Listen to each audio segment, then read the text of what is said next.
अस्सलाम वालेकुम। लाखों करोड़ों दरूद सलाम हज़रत मोहम्मद सल्लल्लाहु अलैहि वसल्लम और आले मोहम्मद पर। मैं हूं डॉक्टर सैफ रहमान और आप देख रहे हैं मेरा फेसबुक एंड यूट्यूब चैनल। आज हम बात करने वाले हैं यूटीआई के बारे में। बहुत सारे लोग जो है इससे वाकिफ़ हैं और बहुत सारे लोग जो है इससे नावाकिफ़ हैं। इस नाम से तो बहुत सारे वाकिफ़ हैं कि यूटीआई जो है मेडिकल रिपोर्ट पे लिखा होता है यूटीआई। मेल की रिपोर्ट पे भी लिखा होता है और फीमेल की रिपोर्ट पे भी लिखा होता है यूटीआई। लेकिन इससे ना वाकिफ है कि ये दरअसल चीज़ क्या है, यूटीआई कहते किसको हैं। डॉक्टर कह देता है कि आपको यूटीआई प्रॉब्लम है, तो पेशेंट जो होता है कि वो परेशान हो जाते हैं कि यार मुझे यूटीआई प्रॉब्लम क्या है या आखिर यूटीआई क्या चीज़ है। तो इसके बारे में हम आपको आज डिटेल के साथ बताएंगे यूटीआई क्या चीज़ है और यूटीआई का इलाज कैसे करना है। अगर आपको यूटीआई है तो इसके सिम्टम्स क्या है, इसके आपको कैसे पता चलेगा कि आपको यूटीआई है।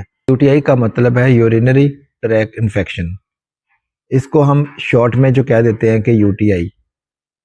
इसकी वजह क्या बनती है? सबसे पहली बात यह है कि अगर जब आप पेशाब करते हैं तो सबसे जो मेन इसका सिम्टम है, जब आप पेशाब करते हैं तो आपको बहुत ज़्यादा जो है वो जलन होती है। जलन के साथ साथ पेशाब का जो जो रंग है, जर्द कलर का रंग जो है वो पेशाब का हो जाता है। और आप पेशाब जब भी करते हो आपको बहुत ज़्यादा जो है वो जलन होती है। जलन के अलावा क्या होता है कि जैसे ही आप पेशाब करके फ्री होते हो तो आपको थोड़ा-सा जो है वो मसाना में जो है पेन महसूस होता है। अगर आप बहुत ज़्यादा जो है बारबेक्यू का इस्तेमाल करते हैं तो तब भी आपको यूटीआई जो है वो फेस करना पड़ेगा। इसका जो हिकमत की नज़र में जो है वो आपको ये बताया जाता है कि आपको गर्मी हो जाती है, गर्मी हो चुकी है। गर्मी की वजह से जो है आपके जिगर मसाना में गर्मी है, इसलिए जो है वो आपका जो है वो मसला जो है वो बढ़ गया है, आपको गर्मी है। वो आपको ये नहीं बताते कि आपको यूटीआई है।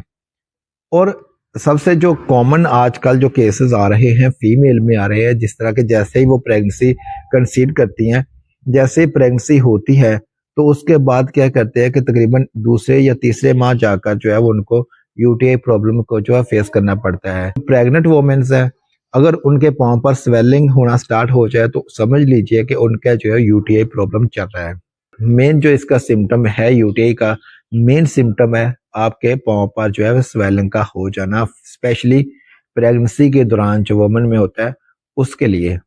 आप क्या करते हैं, देसी अद्वियात का इस्तेमाल करते हैं, ठंडी अद्वियात का इस्तेमाल करते हैं, ठंडी चीज़ों का इस्तेमाल करते हैं। जब आपको डॉक्टर या कोई हकीम ये कह देता है कि आपको जिगर या मसाने की गर्मी हो गई है, तो आप ठंडी चीज़ों का इस्तेमाल तो करते हैं, लेकिन क्या होता है कि आपको अफाका नहीं होता। अफाका क्यों नहीं होता, इसका रीज़न क्या है? अफाका कैसे हो? जबकि कंडीशंस जो हैं इन्फेक्शन की चल रही है। इस इन्फेक्शन की वजह से जो है आपके जो है वो ज़ख्म हो जाते हैं या स्वेलिंग हो जाती है बहुत ज़्यादा। तो ठंडी चीज़ें खाने से जो है वो आपका जो है यूरिनरी ट्रैक इन्फेक्शन जो है वो ख़त्म नहीं होने वाला। आपका यूटीआई प्रॉब्लम जो है वो ख़त्म नहीं होने वाला सिर्फ़ और सिर्फ़ ठंडी चीज़ें खाने से। इसका जो बिल्कुल नेचुरल तरीके से अगर आप चाहते हैं कि आप नेचुरल तरीके से इसका इलाज कर लें, तो मैं आपको नेचुरल तरीके से इसका इलाज बता देता हूँ। नेचुरल तरीके में 2 चीज़ें आती हैं। एक तो हल्दी का इस्तेमाल है, अगर आप रोज़ाना 1 चम्मच हल्दी का इस्तेमाल करेंगे, तकरीबन कोई 1 माह तक हल्दी का इस्तेमाल करेंगे, तो आपका जो है वो यूटीआई प्रॉब्लम जो है वो ख़त्म हो जाएगा। अगर मुसलसल 1 माह तक जो है वो आप इस्तेमाल करते हैं, तो आपका यूटीआई प्रॉब्लम जो है वो ख़त्म हो जाएगा। उसके बाद क्या आ जाता है, सेकंड में आ जाता है, हर्बल में, नेचुरल में सेकंड में आ जाता है लहसुन का इस्तेमाल। लहसुन जो है वो एंटीबैक्टीरियल भी है, एंटीवायरल भी है, एंटी फंगल भी है। ये तीनों टाइप्स के जो इन्फेक्शंस हैं उसको ख़त्म करता है। इसलिए जो है वो बड़ा ही परफेक्ट है लहसुन का इस्तेमाल अगर आपको यूटीआई प्रॉब्लम चल रहा है। आप चाहते हैं कि आप इसको एलोपैथिक तरीके से जो है इसको क्लियर कर लें।